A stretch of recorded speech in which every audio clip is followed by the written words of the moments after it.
during a crisis situation, such as the coming collapse, the use of disguises and authority symbols can be an effective guerrilla strategy.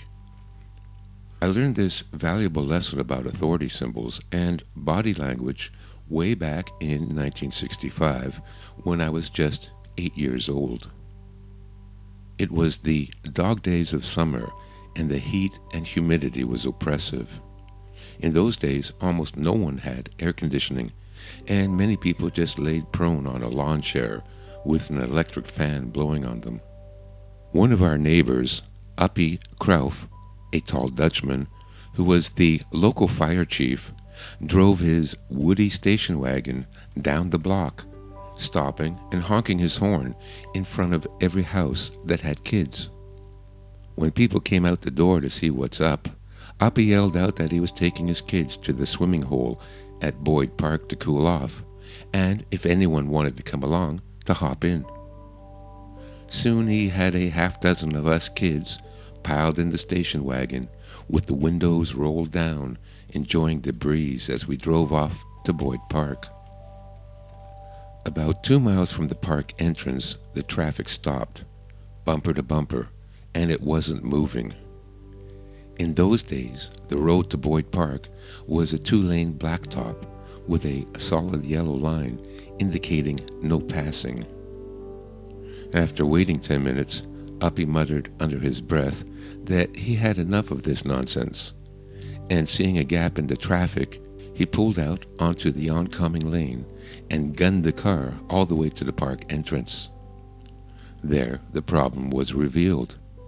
Half the cars were going to the park and had to wait at the entrance booth to buy a ticket, and the other half of the cars were trying to go through.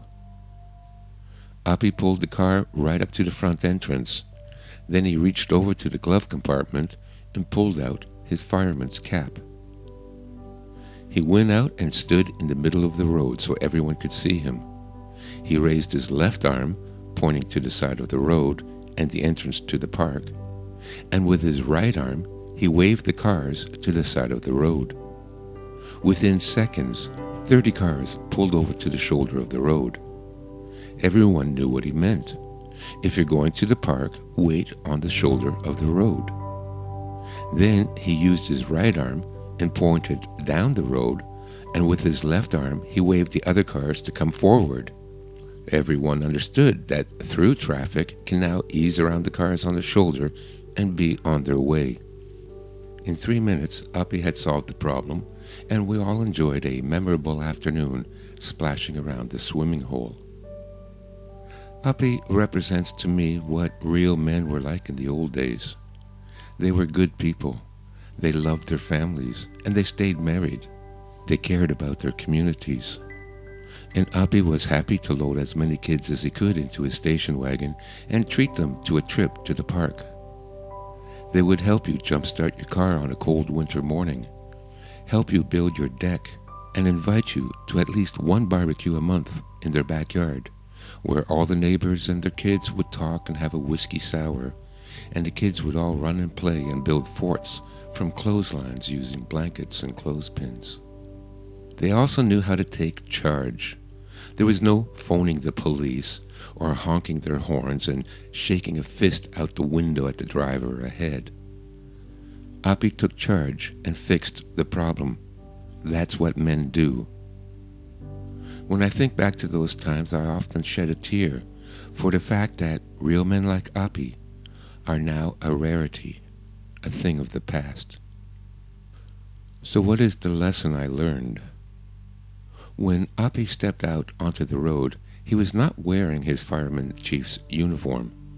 He was wearing a rather loud Hawaiian shirt, khaki shorts, and sandals. The only thing he had on to identify him as an authority figure was a cap. And even the cap was just a symbol. You would have to be within 6 feet to be able to read the fire chief insignia on the front of the cap. That meant that no one in the cars could possibly know what his authority status was.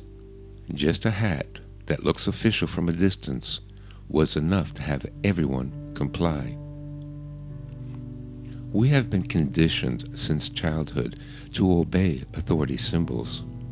This is so the government can better control us.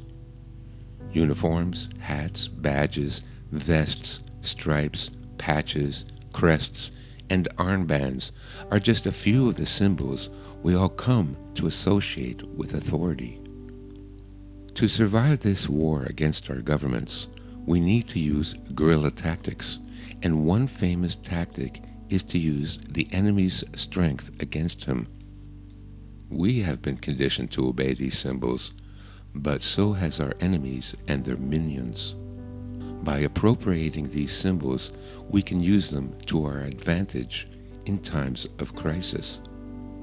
Api had only one such symbol, a hat, but there is another component to this, and that is presence. I teach that in order to make these tactics work, you need to know body language and how to use it. When Api stepped onto the road, he was bold, confident, sure of himself. And that type of body language went a long way to convincing people that he was the real deal. As a matter of fact, I don't think Api needed the cap. He could have pulled it off with just his presence. I never forgot that lesson, and I'm ready to apply it to this day. In my forest green SUV, I keep a small pack in which I have a forest green nylon jacket. I have light reflective embroidered patches on the front and back that read security. I decided on forest green because it gives a park ranger vibe rather than a police or private security look. I also have a black baseball cap with the word security embroidered on it. I have a duty belt with pouches for my telescopic baton, ham radio, and flashlight. I also took a course and received my security license with photo ID, so I can be sure to pull this off even if questioned by police. I promise you, if I had to, I could put on the jacket, belt, and cap and stand in the middle of the road and have the sheep obey my instructions by just waving my arms around. Now this outfit also perfectly integrates with my bug-out plans. My escape route out of the city would be to drive my truck a half mile to the paved bicycle walking trail. This trail runs along a river all the way to the outskirts of the city and never crosses a road. In my truck, I have one more authority symbol. In my glove compartment, I have a blue flashing dome light that plugs into the cigarette lighter and sits on your dashboard. So, during a crisis, I could drive my truck, which looks sort of like a park ranger vehicle, with a flashing blue light in the windshield, and with me wearing my park ranger outfit, along the trail without attracting too much suspicion. I seriously doubt the police or anyone else will be setting up roadblocks on bike trails. Finally, I have my cover story. Because of a lack of manpower, the park authority hired a private security company to patrol the trail and report on any suspicious activity. So this is my plan to use authoritarian symbols to allow me to escape the city and avoid suspicion. There are dozens of other applications that I'll let you think about.